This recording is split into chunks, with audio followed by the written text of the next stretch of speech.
Olá pessoal, sejam bem-vindos a Pontos Livros e o livro de hoje é O Conde de Monte Cristo. Esse livro maravilhoso, fantástico, incrível, apaixonante pessoal, porque sim, o cara tinha que escrever ali em fascículos, né? Então, todas as semanas, de 1844 a 1845, o livro ia sendo publicado ali nas bancas de jornal, semana após semana. Então, se não fosse bom, se o autor não pudesse magnetizar a atenção do público, a galera não voltava na semana seguinte para poder comprar. Então tinha que ser uma literatura que prendesse a atenção das pessoas, entendeu? E sim, Alexandre Dumas conseguiu. Ele fez um excelente trabalho aqui, magnífico. Eu lembrei muito de Os Miseráveis, várias pessoas fazem essa comparação, né? Inclusive por conta de todo o arco do Edmond Dantès, ele vai conhecer daqui a pouco um velhinho que é muito sábio, que vai transmitir conhecimento para ele, também ouro, também dinheiro, né? Enfim.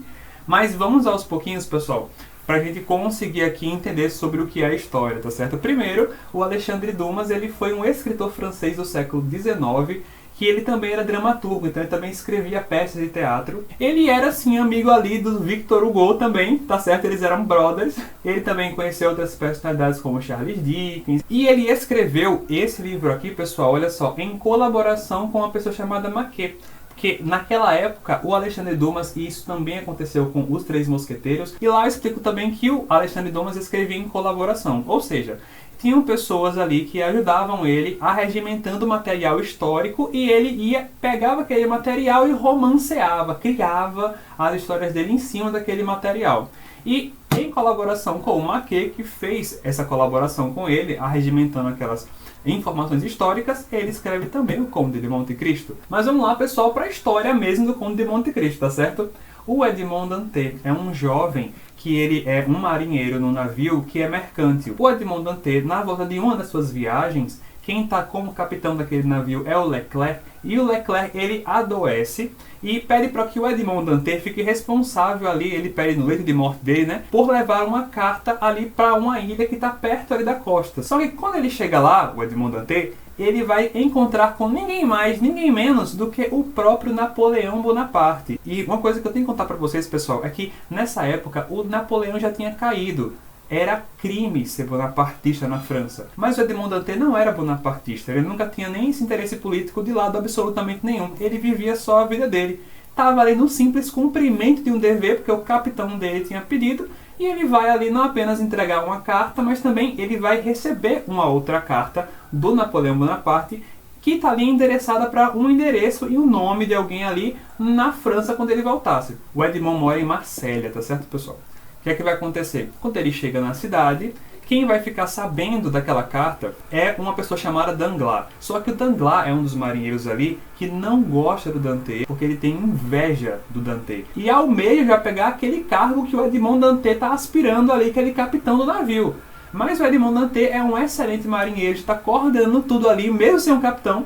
Então, o Danglars está vendo que vai ser impossível ele ser o capitão. Quando o Edmond Dantès chega, pessoal, em terra, chega em Marsella, ele vai, uma das pessoas que ele quer visitar fora o pai dele, que é muito velhinho, e que ele mesmo provê a subsistência do pai dele, também é a Mercedes, que é a mulher pela qual ele está apaixonado, quer se casar ali, né, naquele período em que ele vai passar em terra, antes dele partir para uma nova viagem. Mas só que quem está interessado muito na Mercedes é uma outra pessoa chamada Fernand de Morcerf. E ele está ali perdendo os cabelos porque está vendo que o Edmond Dantès é quem vai casar com ela e não ele mesmo. E aí o Danglars e o Fernand acabam se juntando, eles sabem dessa questão nessas cartas, e eles vão resolver acusar o Edmond Dantès de bonapartismo para atrapalhar ali a vida dele, tirar o Edmond Dantès do caminho, porque ele seria preso, e um ficar com o posto de capitão e o outro ficar com a mão da Mercedes. Então eles vão acusar o Dantès vai ser chamado ao gabinete do substituto do procurador do rei, que é chamado Villefort. E o Villefort, pessoal, vai perceber que o Edmond Dantès não tem nada de bonapartista. Ele é só uma pessoa que está aí realmente cumprindo um dever que o capitão mandou, até pela franqueza, pela honestidade, pela forma desembaraçada como ele fala, completamente honesto, aberto, que ele realmente não está envolvido com bonapartismo, não. Tá quase ali liberando o Dantès quando de repente vem um estalo e ele pergunta: peraí, a carta estava destinada a quem mesmo que você ia entregar? E aí o Edmond Dantès fala, para uma pessoa chamada Nortier da rua tal, número tal. E aí nessa hora, pessoal, o Villefort fica branco, pálido, lívido, desesperado. Ele vai implorar para que o Edmond Dantès não conte sobre aquela carta para ninguém. Vai falar que não pode liberar o Edmond Dantès agora, porque o caso dele é muito mais preocupante, muito mais grave do que ele mesmo tinha pensado que era. E vai dizer o seguinte para ele, que aquela carta ali é super incriminadora para o Edmond Dantès, que vai fazer o seguinte, vai inclusive queimar aquela carta para ajudar o Edmond Dantès. E vai queimar a carta na frente do Edmond. E o Edmond Dantès vai agradecer, nossa, obrigado, você está aqui me ajudando, né? Minha gente, na verdade não. O tal do Nortier, na verdade, era pai do Villefort. Se de repente alguma pessoa descobre que o pai do substituto procurador do rei está envolvido com o bonapartismo, como é que esse substituto vai ter uma promoção de cargo para procurador do rei? Não apenas ele vai queimar aquela carta, como ele também precisa se livrar daquele rapaz. O que é que ele vai escolher fazer? Ele vai dizer para Edmond Dantès que vai colocar ele um pouquinho na cadeia, que daqui a pouco alguém vai chamá-lo para fazer algumas perguntas e depois ele vai ser liberado. Pessoal, nada disso acontece. O Edmond Dantès vai ser encaminhado no meio da noite para uma prisão terrível que tinha ali chamada Castelo de If, do qual as pessoas não saem depois que entram. E pessoal, ele vai ser preso sem nem saber por que ele está sendo preso. Quais são as acusações que tem contra ele? Como é que tá a Mercedes? Como é que vai ficar o pai dele? Entendeu? Nada disso ele vai ficar sabendo. Imagina ele desesperado na cadeia. E pessoal, os anos vão passando, vão passando. O Villefort vai conseguir, pessoal, virar procurador do rei. O Danglars vai ficar com aquele posto de capitão. O Morcerf vai conseguir a mão da Mercedes, porque a Mercedes pensou, pô, ele foi preso no castelo de If. Galera que entra lá e depois não sai. Então ela acaba realmente casando com o Morcerf, que vai aparecer ali com muito dinheiro, dizendo que a ama, não sei o que. E ela vai acabar casando com ele. E pessoal, o Edmond Dantès vai ficando ali naquela cadeia, o tempo vai passando, ele cada vez mais desesperado, cada vez mais entristecido, até que ele resolve fazer uma greve de fome realmente para ele morrer. Mas aí, pessoal, justamente nessa hora, ali na parede da cela dele, ele começa a ouvir um barulho, e daquele barulho vai começar a surgir uma brecha, que vai aumentando cada vez mais no buraco, e o prisioneiro da cela do lado vai entrar na cela dele. E, gente, essa personagem é maravilhosa. É o Abade Faria, pessoal. Que ele também foi preso por uma questão também de ter se envolvido de alguma forma ali com o bonapartismo. No entanto, ele acabou se arrependendo bastante disso, né? Ter ajudado em alguma parte ali o Napoleão de alguma forma. Ele acabou preso, inclusive, por conta disso. E, pessoal, ele é conhecido como louco ali naquela cadeia, porque todos os anos, quando as pessoas vão fazer uma averiguação de como é que estão ali os prisioneiros e perguntar a cada um deles como é que vai, se quer alguma melhoria na cadeia, ele sempre oferece uma quantia exorbitante, 1 milhão, 2 milhões ali. A cada ano ele aumenta aquela quantia para a pessoa que o liberar, porque ele fala que ele tem muito dinheiro, que ele é muito rico e tem muito dinheiro guardado. Todo mundo dá ele como louco naquela cadeia. Mas, pessoal, não é nada disso. O Abade Faria, ele é um sábio. Ele é uma pessoa que tem conhecimentos assim de literatura, conhecimento de economia, de engenharia, de química, de linguagem. Ele sabe um monte de línguas vivas e línguas mortas, geografia, tudo. Esse cara sabe tudo e vai começar a ter uma amizade com Edmond Dantès. Inclusive ele pede ali o Edmond Dantès, porque ele tá tentando fugir, né, na cadeia, que o ajude a fugir de alguma forma, porque ele sozinho, já um pouco mais velho, não conseguiria, ele já é um senhorzinho, tá certo, pessoal? Mas com a ajuda de um jovem, eles juntos conseguiriam abrir algum caminho para fugir da cadeia. O Edmond Dantès vai topar, enquanto isso o Abade Faria vai transmitindo para ele tudo quanto é conhecimento para o Edmond Dantès.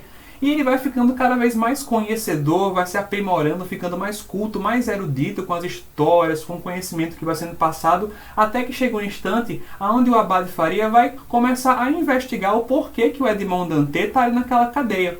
O Edmond Dantès, então, vai contar para ele toda a situação, e o Abade Faria é quem vai fazendo ele ligar os pontos, pessoal, de quais pessoas ali estavam no dia a dia dele, como foi que ele foi parar ali, e aí ele vai ajudar o Edmond Dantès, e o Edmond Dantès vai conseguir ligar todas as pessoas e pontos, tanto o Danglars, quanto o Morcerf, quanto o Villefort, sobre os motivos pelos quais ele está ali naquela cadeia, pessoal. E aí naquele instante onde o Edmond Dantès vai perceber que foi traído ali por pessoas que diziam que eram seus amigos, que ele vai desenvolver o sentimento de vingança. Não vou contar para vocês, pessoal, as situações pelas quais eles vão passar naquela cadeia, porque não tem graça. A história é incrível, pessoal. Tudo a forma como eles vão fazendo ali, os planos que eles montam e como eles vão colocar em execução.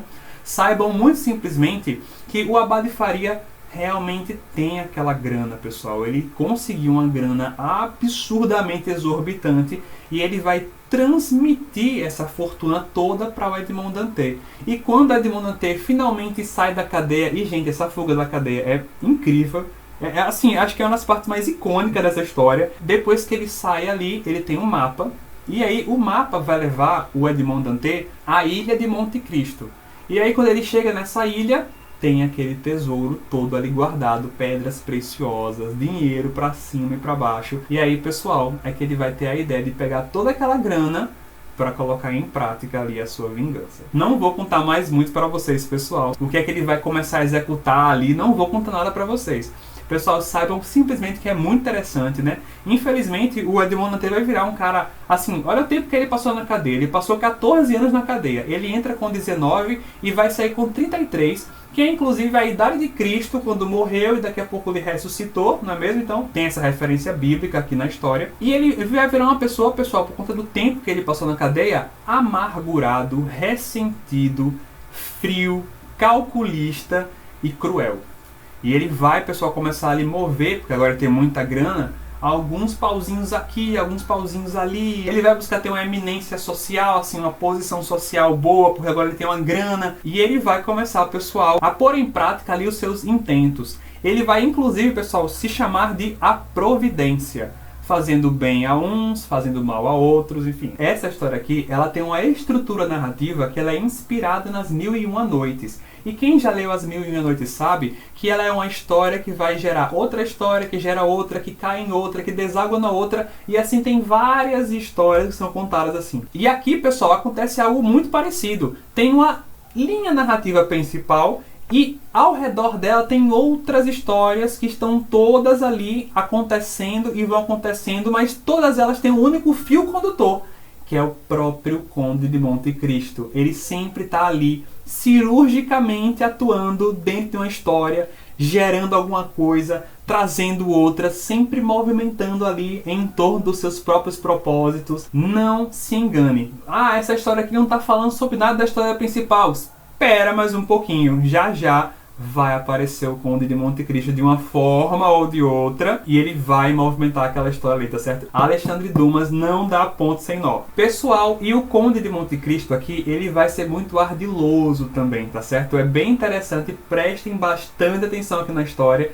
que nem sempre ele vai se apresentar apenas como o Conde de Monte Cristo. Ele vai ter muitos disfarces. Ele sempre vai trocando os disfarces dele de acordo com o que ele tem que fazer para atingir os seus propósitos, tá bom? É bem legal de ver ele mudando aqui de personalidade, de fala, trejeito, de roupa, e também tem vários sotaques. Então ele vai se utilizar disso para disfarçar quem ele realmente é. É muito legal de ver essa parte do livro também. Pessoal, é isso, fica aqui uma baita dica maravilhosa, que livro incrível. Se você ainda não viu também Os Três Mosqueteiros, vou deixar o card aqui para vocês verem também. É isso, pessoal, estamos chegando a mais um final de vídeo. Se você ainda não deixou o seu like, deixa o seu like nesse vídeo, se inscreve no canal e ativa o sininho para não perder as próximas notificações.